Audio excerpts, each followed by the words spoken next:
Father, Son, and Holy Spirit, one true God. Amen. First of all, I would like to thank Abuna Thomas for this invitation.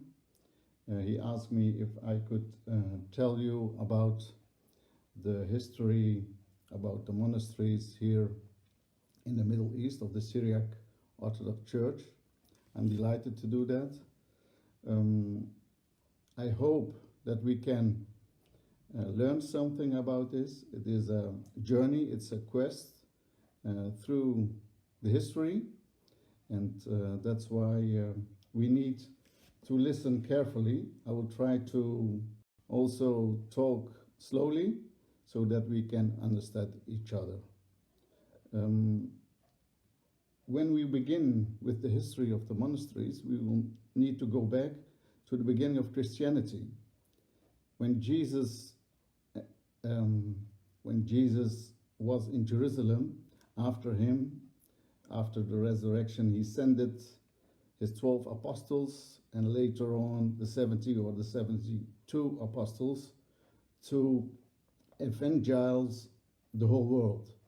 So in our region where we lived in Mesopotamia, but it does not exist anymore under that name. Today it is the part of Turkey, northern Syria and Iraq. When Jesus ended his life, he sent his disciples, and what important is from Jerusalem, they went to Antioch. Antioch was the center of the Christianity, and there the first believers were called Christians. So there it all started. The apostles, the first apostle who came there was Peter. After him also others came to that region. And why is it important? Because from there they descended also in the region of Beth Nahrin, in the region of Mesopotamia, and they established there the first communities, or what when we are talking about communities, you can think about to start also monasteries. So the monastery question, it goes back, you can say, before in the Old Testament we had persons who lived in the desert like Elijah and St. John. They all preached in the desert. So what we need to know is that is in the beginning, in the Old Testament. So the New Testament, we also know, we are aware about those who lived in community or separated. And if we are looking back in history, we see in Egypt, the monasticism started in Egypt. And in Egypt, we see that Pagomius and St. Anthony started the monasticism there. So we have a difference between living separate and living in a community. And we can see this traces also in Syria and Turkey, and it is going similar. It is in the begin 3rd, 4th century when this all started. So what is good to know is there was an interaction between Egypt and between the Syriac Church in the northern part. We see that, and the first who came from Egypt to our region, it was Augin, Mor Augin in our language, and that is important to see and to know and to notice, because he is the founder, you can say, in the area of Mesopotamia. And he brought with him also other saints, and the most famous are Mor Charlito, Mor Abraham, Mor Melke, Mor Michael, Mor Hananium, Mor Aho. So these were all from the region where St. Augin came from, and that was in Egypt. Furthermore, what we need to know it is the establishment of the monastery. So when a saint lived, he could not, or what I'm trying to say is, he did not start his own monastery, or he built. So you have differences between what already was and what not. Most of the monasteries which were built on paganism. So before Christianity, they were Zoroastrianism and like the pagan of the Arameans and the Assyrians. They have all their traces in the oldest monasteries. For example, in Mor we have beneath, we have a part which they worship the sun, the god of Shamash, like that, for example. What I'm trying to do is to give you an idea how everything developed also there. So I have used some sources, and the sources which I used, one of them is the work of Belfono Andrew Palmer. He made studies about this. He wrote many articles and books about our history. The other one is Reverend Dale Johnson. He also wrote a beautiful thesis about this topic. What more important to tell is we have also the late patriarch, Mor Augin. He also wrote a book about the history of the Torabdin, and those three, and I will use it in my speech or in my lecture today. What also need to tell is I have used also the article of his late patriarch, thrice blessed Mor Ignatius Zachai Iwas. He wrote also a beautiful thesis, and that is my scope, and I will try to go on and tell you more about the development of the monasteries. So in the past we had many monasteries, and I will sum some the most important ones, and later on I will give you also the monasteries' names which are still in use today, because that is the topic in the past and today. The monasteries, you can divide them to what we can say big and small, and also in centers, study centers, so where Syriac languages or science were taught there on the monasteries. One of them, which is very famous, and I told you already, I have used the book of Ephraim Bar Saum, The Scattered Pearls. So in that book he is mentioning the famous monastery of Kinestrin, and it was dedicated to the Apostle Thomas, and it was situated on the eastern bank of the Euphrates in Syria. It was founded about 530, so 6th century, and its fame spread across the borders until the 9th century, and it had a larger school, and it was a place where theology and science were taught.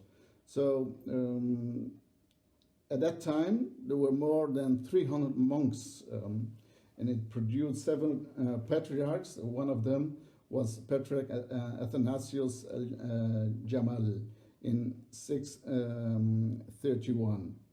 And it produced 15 bishops. It was inhabited until the early 13th century. One of the famous scholars to study was Severus Sabbocrat, and he lived in 676. He was a great philosopher, and he thought also, he had works on philosophy and astronomy. So This is also good to mention because our saints, they were not only copyists, but they also brought the science to the West, what I have told of my lectures, because they were also the translators in that time, and from Greek to Syriac, and from Syriac or Arabic, and from the Arabic language till the Western languages. So that was also a good thing to mention. The other monastery was named the Qarqafto Monastery, and it was founded by Mor Shamoun, and it was situated between Ras Al Ain and Hasake. Today we have also another monastery, a modern monastery in form of a cross. Sorry, I had a problem. It is dedicated to our Virgin Mary, but that is now. I'm now talking about the Qarqafto Monastery, and it was also famous in the early 8th century, and it produced 6 bishops and occupied until the 10th century. The other one is the famous monastery of Mor Gabriel, first mentioned in the 8th century. It was built on a mountain close to Malatya in Turkey. And it was also the residence of the patriarch from the 11th till the 13th century. So at that time it produced 5 patriarchs and 34 bishops, and it was inhabited till the 17th century. And among the famous sons of this monastery were Dionysius Yacoub. I wrote my thesis on this subject, and I'm sorry for the pictures. This is my thesis on Barsalibi, and I translated this work.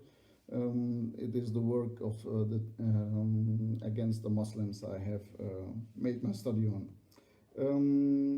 So this Mor Gabriel monastery produced the great scholar Barsalibi, but also Mor Michael Rabo, Mor Michael the Great, in 1199, and after him the famous Mafriono Mor Gregorius Barabroyo. And this monastery possessed also a great library and many Syriac scripts, especially in the Strangelo script. We have then the Mor Zakai monastery, Mor Zoche, St. Nicholas Monastery. It was near Raqqa in Syria. St. John of Tallo, 538, was ordained monk there in 508, and it also produced Patriarch John IV and I think 20 bishops. So we see here also another famous monastery.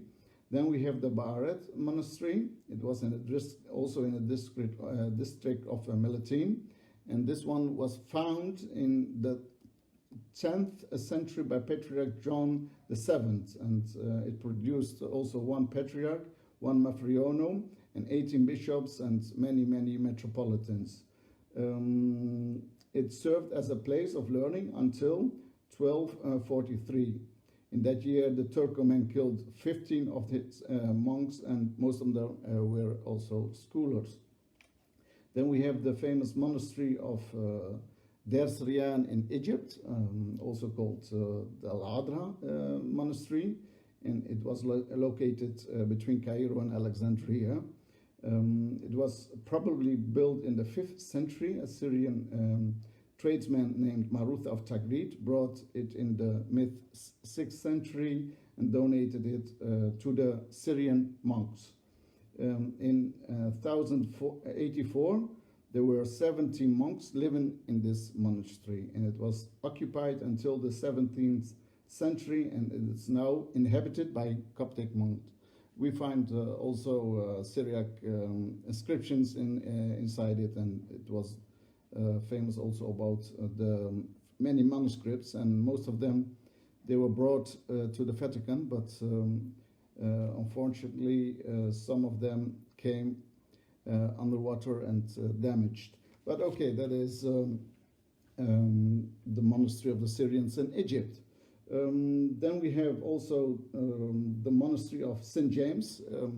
As I told, when Christianity came to Beth Nahrin, it was through Mor Augin, but St. James, he lived there, and he was the teacher also of Mor Ephraim the Syrian, Mor Ephraim Usirioyo, and he's very, very highly scholar, and yeah, what we can say about him, I will show you the picture. Many of them know his, yeah, I'm sorry. This is Mor Ephraim in, here in Holland. This is his picture, and is depicted as a monk, and that is our tradition, but he served also as a deacon. All right, so the St. James Monastery, it was in Nisibis, and it goes back to the 4th century. There we can also find the sarcophague of Mor Augin, and I have also some pictures of that, but I will show you then later. The other monastery, it is the monastery of Mor Mouché al-Habasi, also in Syria near Damascus. I visited that 2 or 3 times when I was student at the seminary in Syria. It is also famous, but now it is inhabited and renovated by the Catholic, I think, and yeah, it is now still active. So this is the past. There are many more monasteries to mention, but yeah, we don't have the time, and to tell everything about history, it will take many hours and many days to talk about this topic.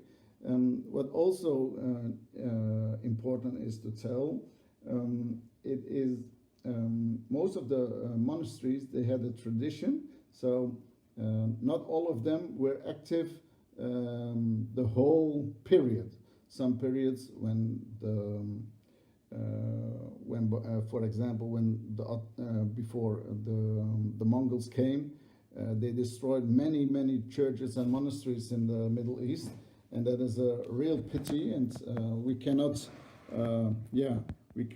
forget that, but it happened, and many of our monasteries were demolished, and but after when time they will rebuild it, and that we can see also in the monasteries which I'm going to mention now.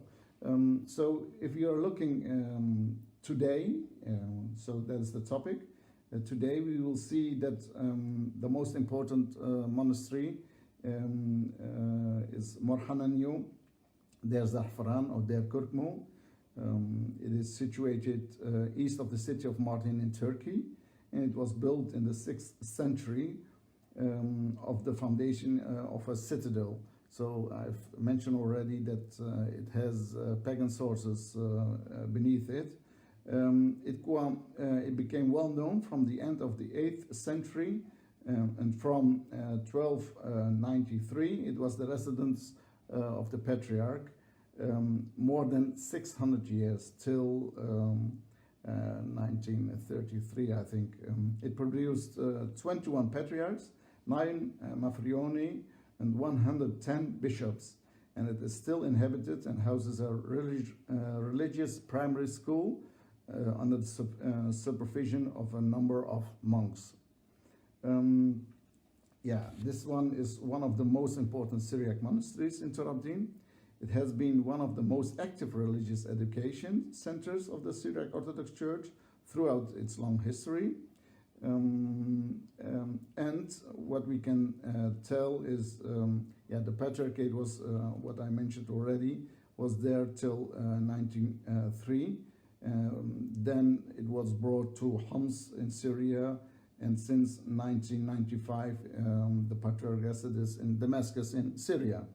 The most important buildings of the monastery are the Church of the Virgin Mary, the Church of Saint Ananias, the House of the Saints, Beth Qadisha we are calling it. The early 6th century buildings were designed by the architects Theodorus and Theodosius. We have this tradition that the son of Shufnai were the architects, and they have built many of the monasteries and ancient churches in Torabdin. So this monastery was also one of them. What also important to mention is the Church of St. Mary is considered to be the first church of the monastery. Remains of the original 6th century church included some mosaics and bricks. It was rebuilt in 1699. From this time come the wooden doors adorned with Syriac verses. The church has also octagonal baptism for adults. So the baptism fonts, they were in the beginning octagonal. Why? Because it is giving us the theology that God created the world in 6 days, 7 days he rested, and we are waiting till the resurrection day, so that's the 8th day, and that's why our baptisaries are octagonal. So that is important to mention.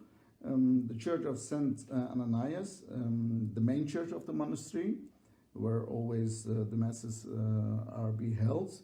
It was built during the reign of Emperor Anastasius the First, and this Anastasius or Anastas made a renovation.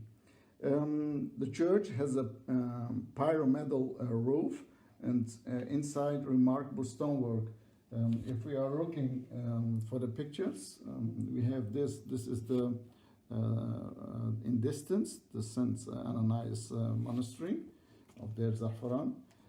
We can also see behind rock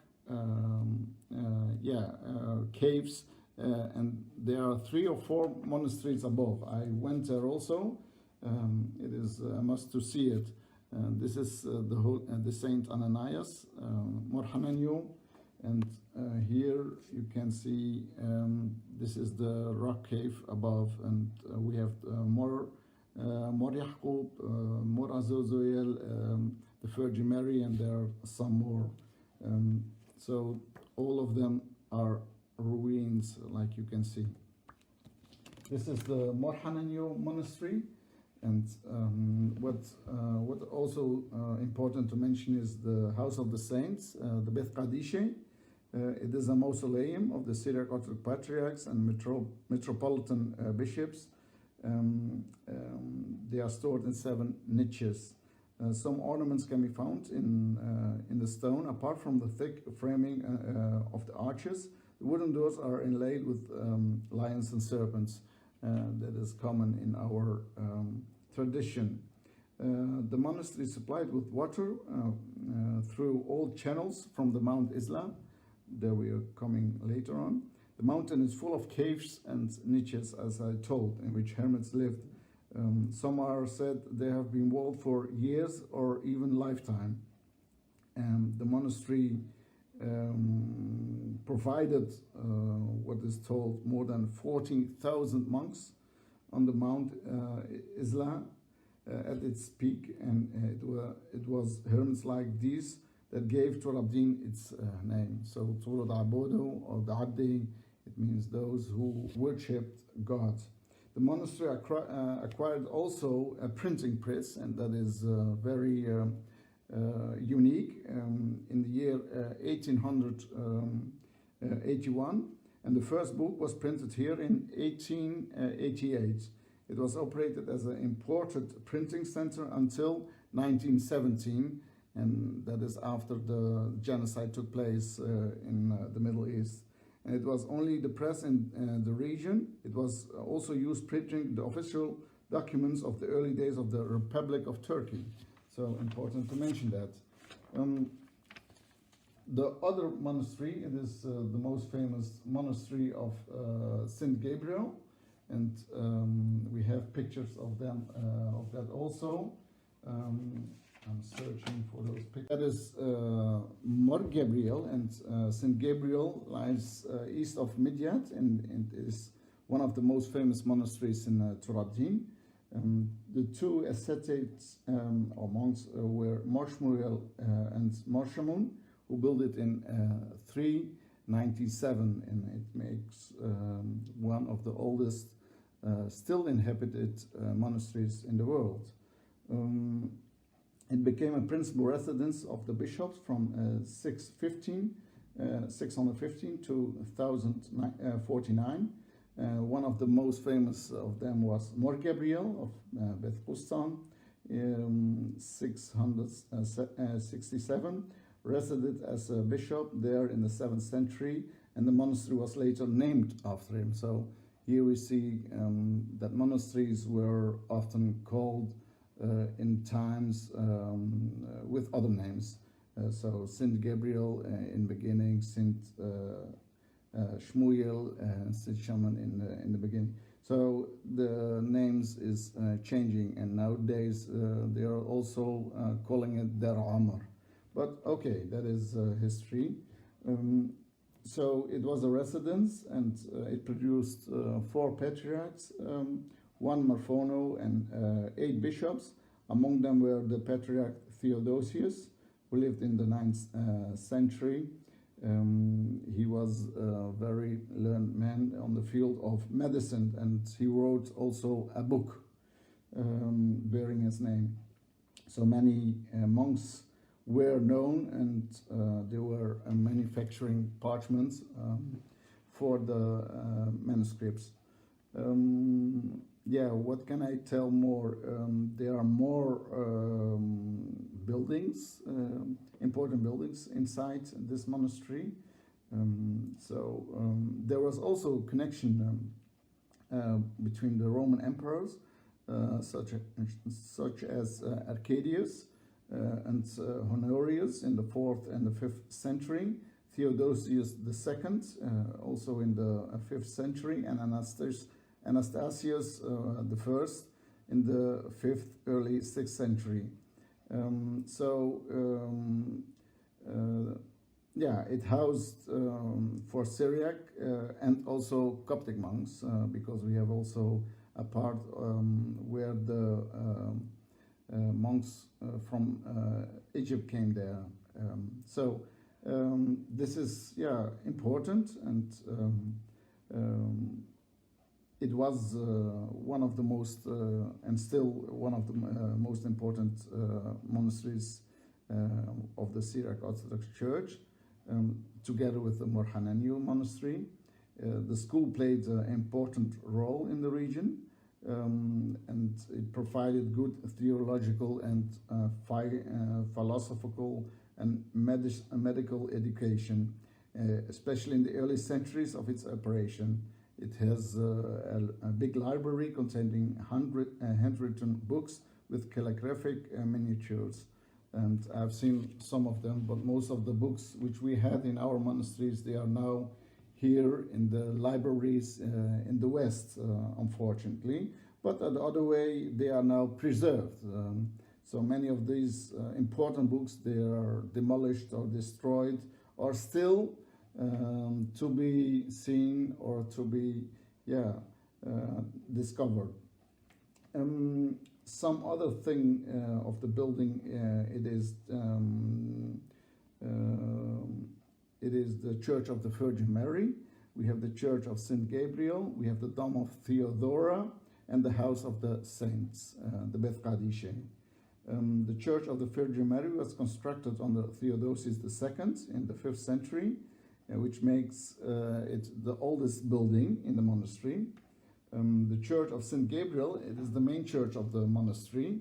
It was founded by Mor Shmuel and Mor Shamun in 397, as I mentioned before. But it got completed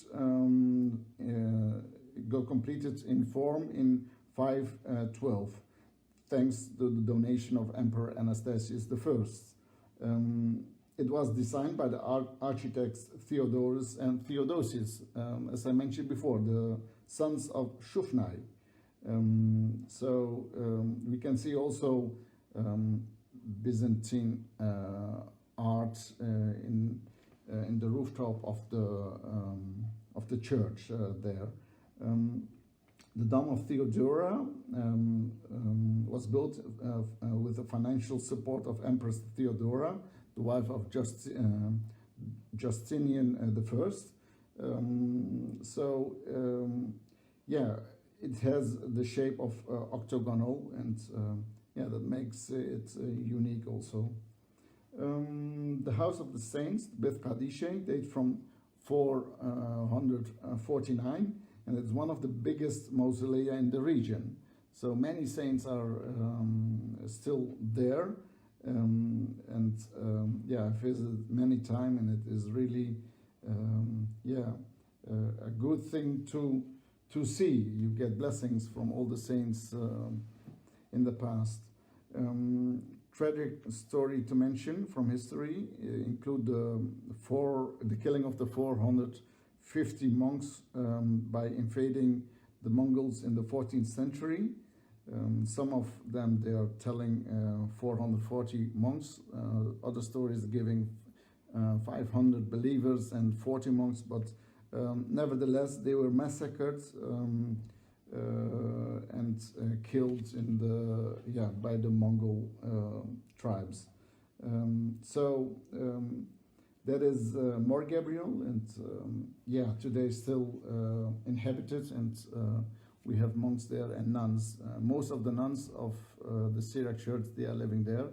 Approximately the amount is between 10 and 20 nuns who are living there, and my greetings to them all. Now we are coming to the monastery of Mor Augin. In the past, what we can say, it was inhabited by the Syriac monks, but also by the Church of the East, the Nestorian monks. And what I can tell is this monastery, it is now active again, and there will I come later on it. It was founded in the 4th century and located in the Turkish province of Mardin, above Nusaybin in the district in Turabdin. This monastery is the mother of the monasteries of Turabdin, and it is also known as the Second Jerusalem. The monastery is named after the Syrian Orthodox saint Mor Augin, Saint Augin, who died and passed away in 363. He is considered the teacher of the numeric monks, and he bear also the epithet Second Christ in the Aramaic vernacular. The founder of the monastery, so Mor Augin, was a monk, and he came from Egypt, as I told in the beginning.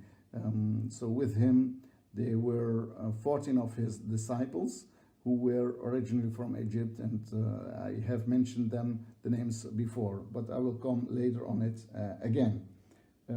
So he could be the founder of the monasteries, and we had also on the mountain of Isla, we had about 4 or 5 monasteries which were at that time active in the beginning. So Mor Augin is one of them. We have Mor Yoreth in the city of Mahari. We have Mor Yohanan, the Arab. We have Mor Abraham of Kashgar, and there were also other monasteries which I will mention them later, like Mor Yahbub Qarno. This is also a new renovated monastery. But today we can see that this monastery is rebuilt, and if we're looking in the past, we can see that Christianity was brought by Mor Adai and Thaddeus in the Latin tradition, and his student Agai, they have evangelized our region. And we know that in the 2nd century we had a bishop in Hazak Bezabdai, but that is a note. So Christianity came early to our region, and that is important to mention. Another reason to mention this is the brotherhood. So all of our all the disciples of Mor Augin, they have founded each one a monastery under their name, and the amount later on were given that there were more than 70 or 72 followers of Mor Augin. So that is good to mention. It's like Christ when he sent the disciples, there were 12, but the apostles were 70, 72. And what I didn't mention already, Mor Augin had two sisters, Tekla and Elisha Astrenonike. They were also saints, and but there is nothing mentioned that they had an own monastery in that region. I know in the past there was another Tekla, the disciple of St. Paul, but we can find her monastery near Damascus in Syria, in the village of Ma'lula. That is that. After what I told is that this monastery was full of monks till a time, and what I can tell is it produced about 70 monks in a time, and in a short time, number of monks reached 350. That was at the time of Mor Augin. We can see that the spread of Christianity was enormous, and there were many graves and relics found in the monastery crypt till today.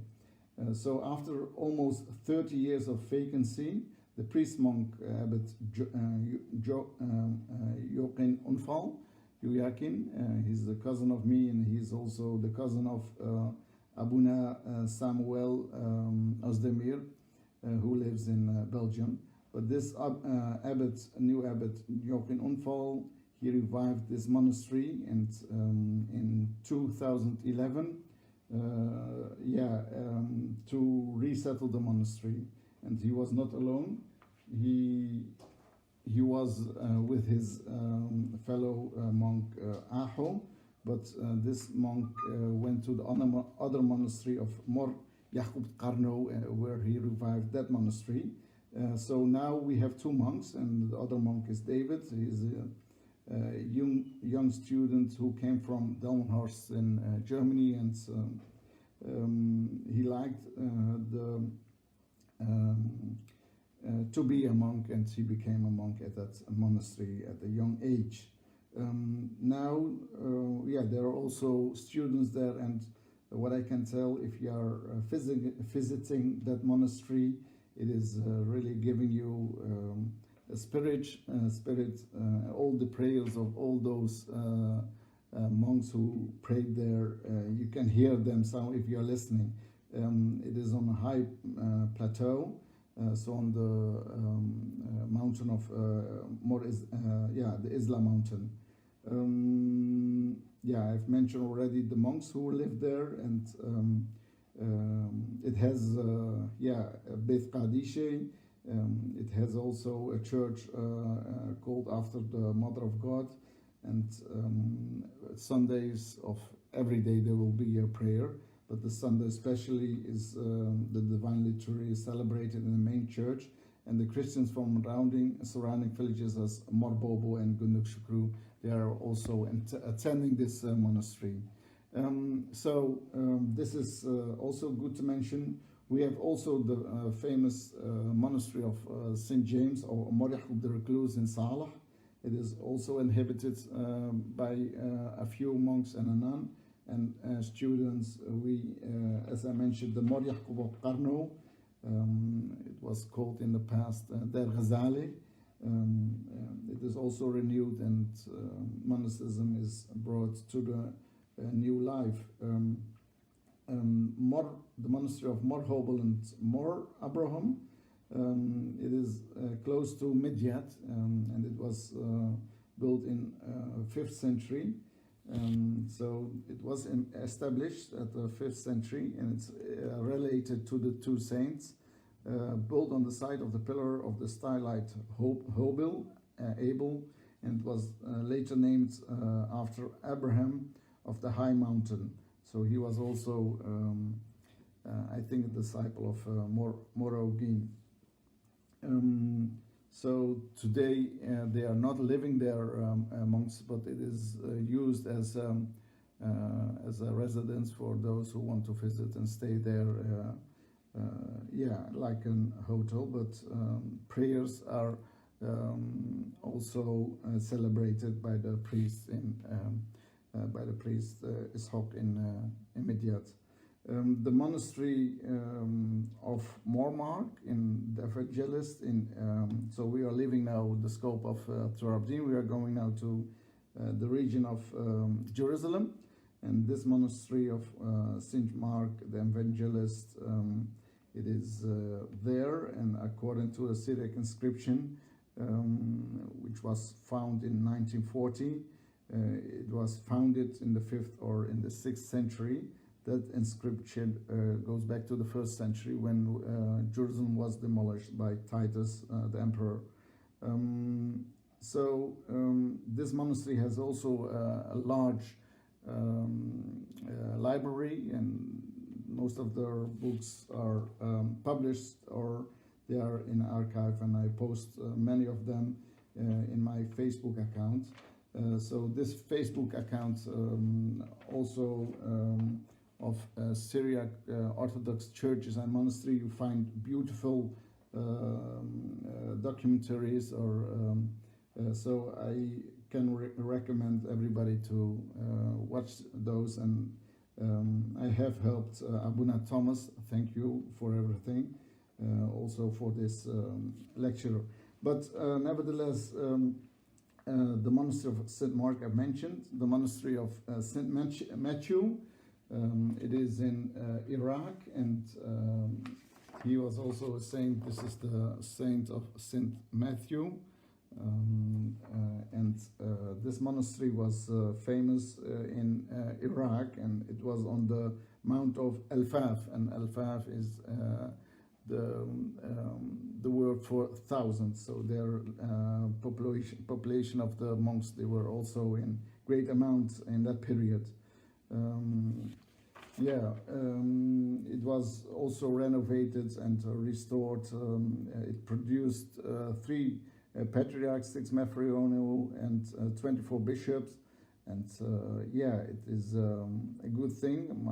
The bishop now is Mor Musa al-Shimani. He was my spiritual advisor when I was a student in Damascus in Syria. We have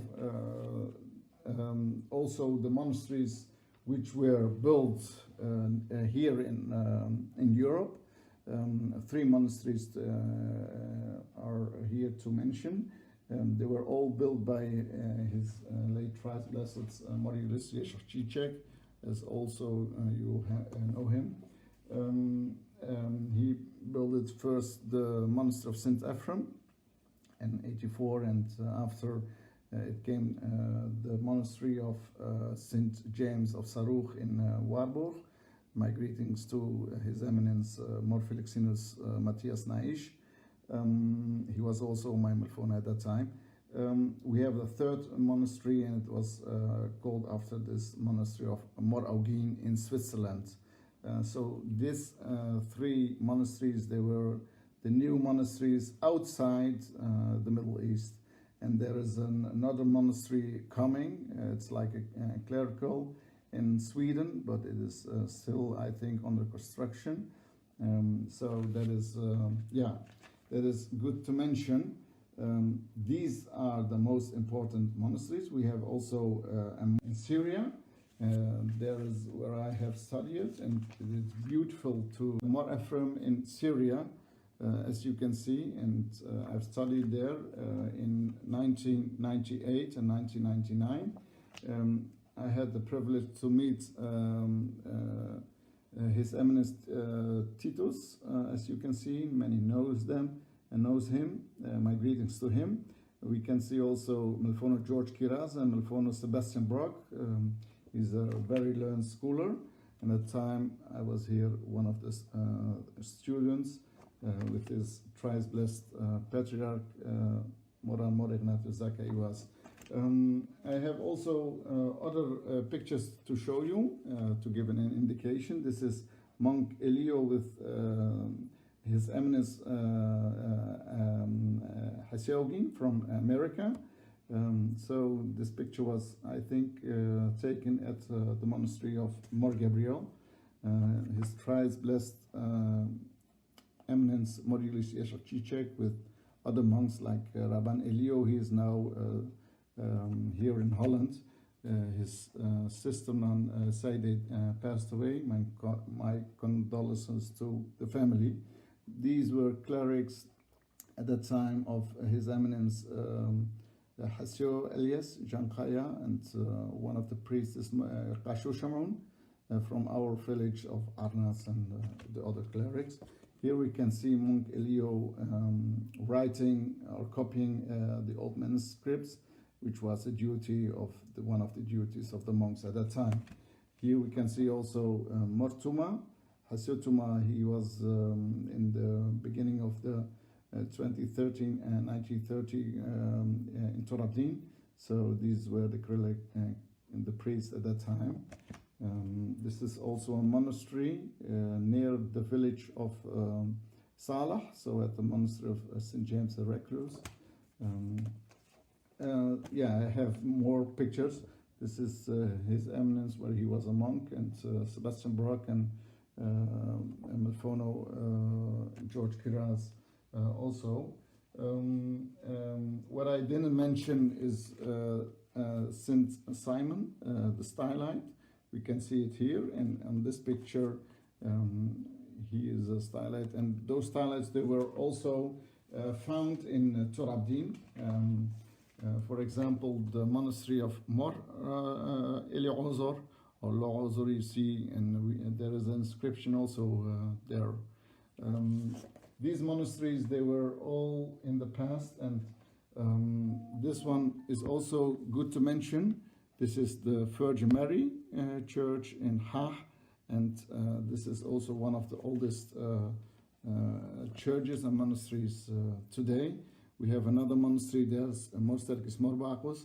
This is the monastery of Mor Melki, also still active in Torabdin. So we can go on, but in the lack of time, we cannot tell everything.